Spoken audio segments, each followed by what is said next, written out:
අහලා තියෙනවද තුනේ කල්ලිය ඔටුනු හොරකම ගැන? මේ තමයි නුවර හොල්ලපු රටම රත් කරපු මහනුවර කෞතුකාගාරයේ ඔටුනු හොරකමේ කතාව. මේ කතාව සිද්ධ වෙන්නේ 1961 අවුරුද්දේ. මේ කතාවට කතානායකයෝ 3 දෙනෙක් ඉන්නවා. පළවෙනියා හෙන්රික් සීන්යෝ, දෙවනියා කීර්තිපාල, තුන්වෙනියා පෙරේරා. හෙන්රික් මාතලේ පදිංචිකාරයේ, කීර්තිපාල ගාල්ලේ, පෙරේරා කැලණියේ. ඔය පොතපතේ සඳහන් වෙන විදිහට මේ 3 දෙනාම අවස්ථා කීපයකදීම විවිධ වැරදි සම්බන්ධයෙන් බන්ධනාගාරගත වෙලා තියෙනවා. අන්නේ විදිහට බන්ධනාගාරගත වෙලා ඉන්නකොට තමයි මේ 3 දෙනා එකිනෙකාව අඳුරගෙන තියෙන්නේ. ඉතින් නිදහස් වෙලා ටික කාලයක් යනකොට 3 දෙනා අවස්ථා කීපයකදීම හම්බෙනවා. මේ හම්බෙච්ච අවස්ථාවක තමයි 3 දෙනා කතා වෙන්නේ මොන හරි ලොකු දෙයක් කරන්න ඕනේ කියන කතන්දරෙන්. ඒ අනුව තමයි මේ 3 දෙනා ලොකු වැඩක් කරලා ජීවිතේ ගොඩ දාගන්න try එකක් දෙන්නේ. ඔන්න ඔතනදී තමයි 3 දෙනාම එක යෝජනාවකට කැමති වෙන්නේ. ඒ තමයි අපි නුවර පැත්තේ ගිහිල්ලා බලමු මොන හරි සෙට් කරගන්න කියන කතන්දරේ. ඒ අනුව තමයි එකඟ වෙලා 3 දෙනා නුවර යන්න පිටත් වෙන්නේ. 1961 අවුරුද්දේ සැප්තැම්බර් මාසේ 18 වෙනිදා තමයි 3 දෙනා නුවර යන්නේ. ඔන්න ඔතනදී තමයි මහනුවර කෞතුකාගාරය බලන්න යන්න ඕනේ කියන අදහස මේගොල්ලන්ට එන්නේ. ඒ අනුව මහනුවර කෞතුකාගාරය බලන්න යනවා. ඒ බලන්න ගියාට පස්සේ කීර්තිපාල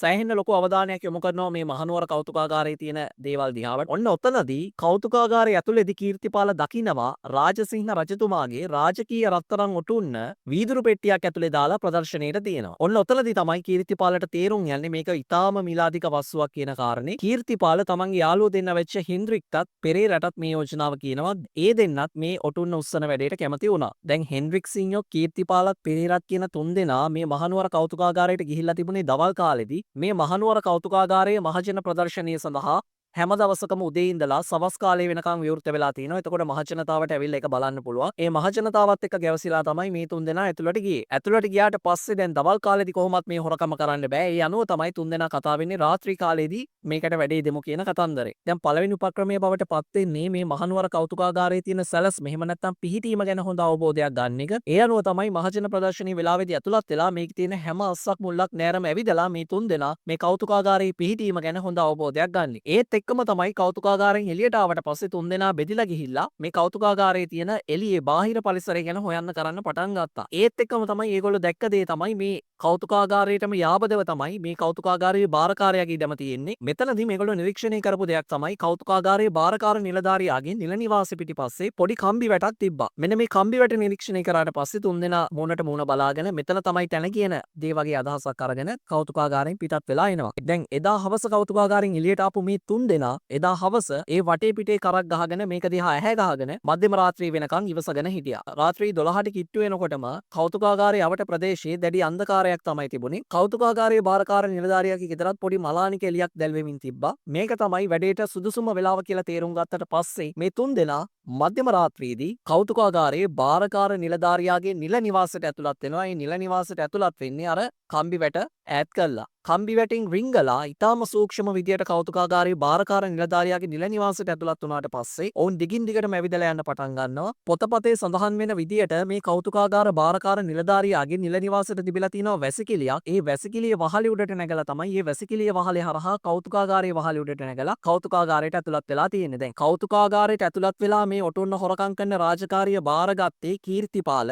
හෙන්රික් ඒ කෞතුකාගාර භූමියේ හැංගිලා ඉඳලා ඔත්තු බලන්න පටන් ගත්තා. පෙරේරා එතන එළියෙන් ඉඳගෙන එළිය වටපිටාව දිහා බලන්න පටන් ගත්තා. දැන් මේ කෞතුකාගාරයේ මොර කරන්න රාත්‍රී කාලයේදී යොදවලා තිබුණ ආරක්ෂක නිලධාරියෙක් විතරයි. ඒ නිලධාරියාත් එකපාරක් ඇවිල්ලා වටයක් දාලා ගියාට පස්සේ ආයි පැත්ත පළාතක ඇවිල්ලා තිබුණේ නැහැ. දැන් මේ කාල සීමාව වෙනකොට මහනුවර කෞතුකාගාරයේ වහලයට යොදලා තියෙන්නේ උළු කැට. එක ස්ථානයක උළු කැට කීපයක් ඉවත් කරපු කීර්තිපාල කෞතුකාගාරයට ඇතුළත් වෙනවා වහලේ හරහා. කීර්තිපාල ගිහිල්ලා දෙවනි රාජසිංහ රජතුමාගේ රන්වටුන්න තිබ්බ වීදුරු පෙට්ටිය ගාවින් නතර වුණා. ටික වෙලාවක් ගියාට පස්සේ ඔහුට හැකියාව ලැබෙනවා මේ වීදුරු පෙට්ටියේ තිබ්බ ආරක්ෂිත දාර ආවරණ ඉවත් කරන්න. ඒ ආරක්ෂිත දාර ආවරණ ඉවත් කරාට පස්සේ මේ රතු පාට විල්ලුද සලුවක තමයි මේ රාජකීය ඔටුන්න තැන්පත් කරලා තිබ්බේ. මේ රාජකීය ඔටුන්න තමන්ගේ අතට ගන්න කීර්තිපාලට හැකියාව ලැබුණා. මේ ඔටුන්න ඉතාම අසීරුවෙන් කීර්තිපාල තමන්ගේ අතේ තිබ්බ පොහොරු රේට දානවා. ඊට පස්සේ ඒක සිමෙන්ති උරේට දාලා ඒක කරේ තියාගන්නේ. සමහර පොත්පත්වල සඳහන් වෙනවා කීර්තිපාල වහලින් මේ කෞතුකාගාරයට ඇතුල් වෙනකොට ලොකු කඹයක් අරගෙන ගියා කියලා. ඒ කඹේ ඒ කෞතුකාගාරයේ තිබුණු බාල්කයක ගැට ගහලා තමයි කෞතුකාගාරය ඇතුළට ඇතුල් වුණේ සහ පිටත් වෙනකොටත් ඒ විදිහට රටේටම පිටත් වුණා කියන එක තමයි සඳහන් වෙන්නේ. කීර්තිපාල ඉතාම අසීරුවෙන් මේක උස්සගෙන එන්න පටන් ගත්තා. මේ දවස 1961 අවුරුද්දේ සැප්තැම්බර් මාසේ 19 වෙනිදා අලුයම් කාලය හොරකම සාර්ථක වුණා. තුන්දෙනා කතා වුණා. මේ රත්තරන් ටික විකුණුවාට පස්සේ අපි සල්ලි ටික බෙදාගමු කියන කාරණේ. හෙන්රික් තමන්ගේ ගම් පළාත වෙච්ච මාතරේට පිටත් වෙලා ගියා. කීර්තිපාල හිටියේ ගාල්ලේ පෙරේරා කැලණියේ. කීර්තිපාල පෙරේරාත් එක්ක කැලණියේ ගෙදරට ආවා. පෙරේරාගේ කැලණියේ ගෙදර ජීවත් වුණේ පෙරේරාත් එක්ක එයාගේ බිරිඳ විතරයි. කීර්තිපාල පෙරේරාත් එක්ක කැලණියේ ගෙදරට එනවා. ආවට පස්සේ තමයි වෙනම කාමරයකට ගිහිලා දොර වහගෙන කැලණියේ ගෙදර ඉඳලා මේ ඔටුන්නේ රත්තරන් ටික වෙන් කිරීමේ කටයුතු ආරම්භ වෙන්නේ. කීර්තිපාල කියලා කියන්නේ මේ වගේ වැඩවලට සෑහෙන දස්කම් විස්කම් දක්වපු කෙනෙක්. ඔහුට අවස්ථාව ලැබුණා මේ ඔටුන්නේ තිබුණු රත්තරන් කැබලි 300කට අධික සංඛ්‍යාවක් ගලවලා වෙනම ඉවත් කරගන්න. කැලණිය ඔහොම වෙනකොට නුවර මොකද වෙන්නේ? නුවර රත් වෙන්න පටන් ගත්තේ 19 වෙනිදා උදේ කෞතුකාගාර බාර නිලධාරියා ගිහිල්ලා කෞතුකාගාරේ විවෘත කරාට පස්සේ තමයි පරීක්ෂා කරලා බැලුවම තමයි ඔහුට දෙලෝ රත් වෙන්නේ. ඒ වෙනකොට දෙවනි රාජසිංහ රජතුමාගේ අති විශාල වටිනාකමකින් යුක්ත රත්තරන් ඔටුන්න හොරකම් කරලා තිබුණා. මේක දකින්නවත් එක්ක ඉතාම කලබලයට පත්වෙච්ච කෞතුකාගාර නිලධාරියා මේ ගැන අදාළ අංශ දැනුවත් කරන්න පටන් ගන්නවා. පොලිසිය මේ සිද්ධිය සම්බන්ධයෙන් විමර්ශන පටන් ගන්නේ ඔන්න ඔතනින් පස්සේ. මෙතනදී මුරකරුගේ සාක්ෂියනොත් ලොකු දෙයක් අනාවරණය කරගන්න බැරි වුණා. ඔහුගේ සාක්ෂිය සඳහන් වුණේ සැරින් සැරේ බල්ලෝ පුරනවා වුණා. මං කීප සැරයක් ඇවිල්ලා බැලුවා. නමුත් මුකුත් සැකකටයුතු දෙයක් දැක්කේ නැහැ කියන කතන්දරේ විතරයි. ඇසින්දුටු සාක්ෂි නැති නිසා මේ පොලිස් පරීක්ෂණ දිගින් දිගටම එකම තැන කැරකෙන්න පටන් ගත්තා. දැන් මේ වෙනකොට කීර්තිපාලයි පෙරේරයි දෙන්නම නැවතිලා හිටියේ කැලණියේ පෙරේරාගේ ගෙදර. මේ වෙනකොට ඒගොල්ලන්ට අවස්ථාව ලැබිලා තිබුණා රත්තරන් කෑලි විශාල ප්‍රමාණයක් ඔටුන්නින් ගලවලා ඉවත් කරන්න. කීර්තිපාල මේ රත්තරන් කෑලි 300 රන්කරුවෙක් ගාවට අරගෙන යනවා.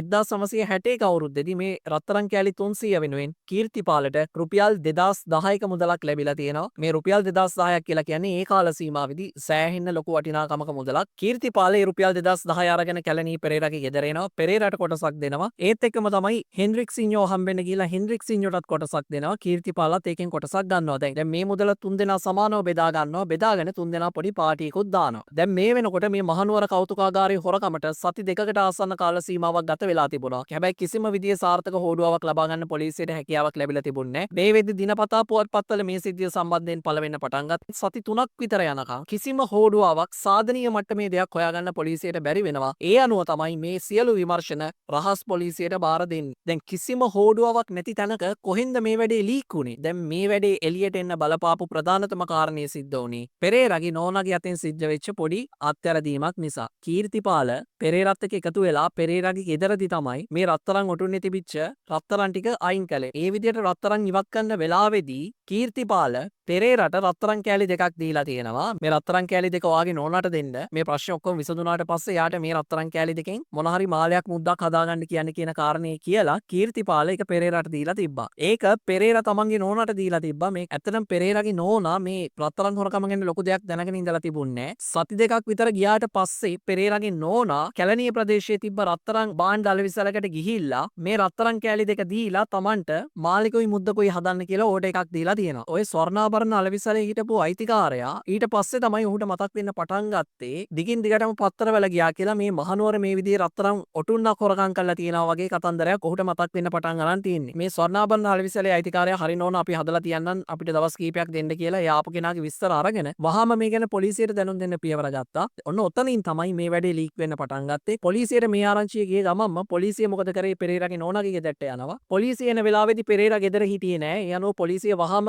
ගේ පරීක්ෂා කරන්න පියවර ගත්තා. අන්න ඒ විදියට ගේ පරීක්ෂා කරනකොට අර රත්තරන් ඔටුන්නින් ඉවත් කරපු තවත් රත්තරන් කෑලි කීපයක් හංගලා තිබිලා හම්බුණා සහ අර ලෝහමේ කොටස් වගේක් වෙනම විකුණන්න හිතාගෙන හංගලා තිබිලා පෙරේරා ඒක අහු වුණා. ඒ අනුව තමයි හවස් කාලේදී ගෙදර ආපු පෙරේරා රත්තරන් ගොඩ ගන්නේ මේ සිද්ධිය සම්බන්ධයෙන් පළවෙනි සැකකරු විදියට. පෙරේරාගෙන් සිද්ධ කරපු ප්‍රශ්න කිරීම වලදී තමයි දෙවනි සැකකරු විදියට හෙන්රික් සිඤ්ඤෝ රත්තරන් ගොඩ ගන්නේ. හෙන්රික් සිඤ්ඤෝ රත්තරන් ගොඩ ගත්තට පස්සේ තමයි මේකේ මහමොලකරු වෙච්ච කීර්තිපාලව රත්තරන් ගොඩ ගන්නේ. මේ තුන් දෙනාට අමතරව තවත් සැකකරුවෙක් රත්තරන් ගොඩ ගන්නවා. ඒ තමයි කීර්තිපාලට රත්තරන් කෑල්ල් 300 අරගෙන ගිහිල්ලා රන්කරුවෙකුට විකුණලා තිබුණා. අන්නේ රන්කරුවත් රත්තරන් ගොඩ ගත්ත පොලිසිය සැකකරුව 4 දෙනාම අල්ලලා උසාවියට ඉදිරිපත් කළා. උසාවියට ඉදිරිපත් කළාට පස්සේ මේකේ ප්‍රධාන සැකකරුවෝ තුන් දෙනාටම අවුරුදු 14 බැගින් බරපතල වැඩ සහිත සිරදඬුවම් නියමුණු බවට තමයි සඳහන් වෙන්නේ. රන්කරුටත් සැලකිය යුතු මට්ටමේ සිරදඬුවමක් නියම වෙලා තියෙනවා. මේකේ අවාසනාවන්තම කාරණේ තමයි මේ රන්කරු මේ රත්තරන් කෑලි 300 තව තව කඩවලට විකුණලා තිබුණා. ඒ විකුණපු රත්තරන් වලින් රත්තරන් මුදු අගේ දේවල් හදලා තිබුණා.